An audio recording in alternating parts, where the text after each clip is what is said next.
My Little Pony and is that it's made with Flash animation, so they can reuse a lot of the background characters over and over again. Some of the designs have become popular with the fans, and since it's a fan base, it's full of young men with ADHD and caffeine-addled. That's not an insult. That describes me. There are a lot of people who like to take the template background ponies and give them a lot of background stories and name them even though they don't have official names. It's a lot of fun. So 10 background ponies that are most popular with the fans. Number 10 would be Colgate. Easy to see why. She's cute, she's fun, and she looks like toothpaste. So of course she has been named in the fandom as the Ponyville dentist, a lot of times depicted that way. Good fun. Number 9 is Berry Punch, and she's been seen at least once or twice going to town in the Punch Bowl and various parties thrown by Pinkie Pie, so she's the town drunk. Number 8, excuse me, I want to go up. Number 11, no, number 8, Bon Bon. Bon Bon is also often seen paired with Lyra, which we'll get to later, but one of her claims to fame is that every single time that she's seen, she speaks in a different voice. At this point, it's just become an in-joke with the development and the fan base. So, number 7 is Snowflake. He's been seen, I think, in one episode. His only line is, "Yeah!" That's about it. But he's popular because he's got a unique design, and he's fun to play with. Number 6 is Wildfire. Now, Wildfire is actually an original creation of someone named Sibsy. That's her online handle, but Sibsy is actually the head storyboard artist for the show. I think she's the head. She may just be a storyboard artist. Either way, her original character here actually made it into the show in one of the season finales, and so fans like to draw pictures of this one. A lot of fans will make appreciative artwork for Sibsy. Sibsy herself is also pretty active with the fan base. She interacts a lot. She goes to a lot of conventions and is generally very friendly. So, and that's one of the things that's great about the show as a whole. The crew that works on it is, since the beginning, has been very accepting and interacting with the fan base quite a bit. Number 5 is Octavia. Octavia, of course. How can you not like Octavia? She's pretty. She likes the classical music. She was seen in the season finale, season 1, playing her cello there at the Grand Galloping Gala. So a lot of fans have gone crazy with her and paired her up with number 4, Vinyl Scratch, also called DJ Pone 3. Now, DJ Pone 3 is her stage name, Vinyl Scratch being, of course, her real name.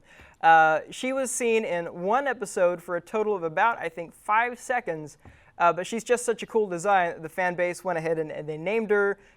She's got various background stories that people have told about her. A lot of times she's paired up in fiction and pictures with Octavia. Sometimes they live together. They're often annoying one another because Pone 3 is depicted as being into dubstep and Octavia into the classical. And of course, they bicker quite a bit. Number 3 is Dr. Hooves. Now, some of you are going to be mad that I put him at number 3. I'm sorry, this is my segment. Deal with it. But as you can see, he looks kind of like David Tennant. So he's got a time QU mark there, an hourglass, and has been.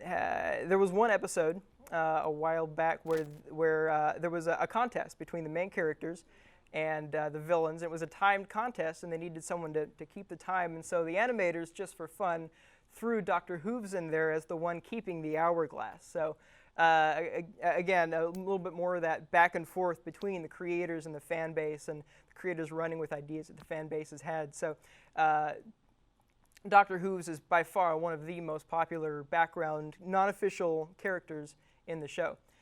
Number 2, one of my personal favorites, Lyra Heartstrings. Now, Lyra has been there since day 1, literally in the first episode. Again, has only spoken once at the end of season 2 and has never said any lines since. But a few episodes into season 1, one of the animators, mischievous animators, showed her in the background sitting on a park bench, not normal like they normally depict the ponies, kind of forward, but and an awkward-looking human position, sitting up. And so since then, Lyra has become a fan favorite, depicted as being a conspiracy theorist, quirky, weird, kind of crazy. Since there are no humans in Ponyville, in Equestria, why is she sitting like a human? So there have been a lot of good fan works that have dealt with that in various ways. One of my favorites, by the way, and I'm really, I'll be honest, I'm not much of a fan fiction reader, but I really liked one called Anthropology. If you want to be a little bit brave and go find some of this pony fan fiction, find Anthropology, because it's really, really good. Number 1 easily is Derpy Hooves. Now, Derpy Hooves has also been there since day one.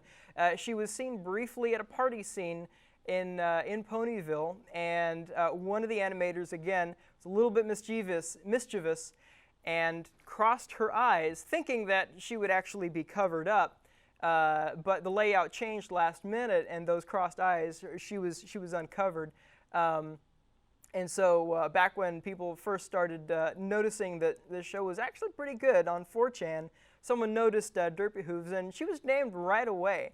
Now, a few episodes into Season 1, Jason Thiessen, who's the senior producer, I think, on My Little Pony, he noticed that the fan base was kind of running with the Derpy thing and enjoying it. So he actually ordered this template character's eyes derped, crossed through the rest of the season, and put her in various kind of Where's Waldo situations. Throughout Season 1 and Season 2, there were a couple of points where she was shown to do things that were clumsy or silly, and there was Season 2, near the end, I think, maybe it was about in the middle, she actually spoke, which was a big deal. She had never spoken before, and normally those template characters never get any actual lines or take on the characteristics depicted by the fan base, but they actually ran wholesale with this one.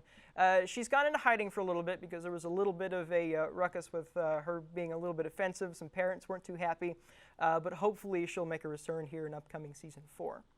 And it was a top 10 or 10 most beloved background ponies for the My Little Pony fandom.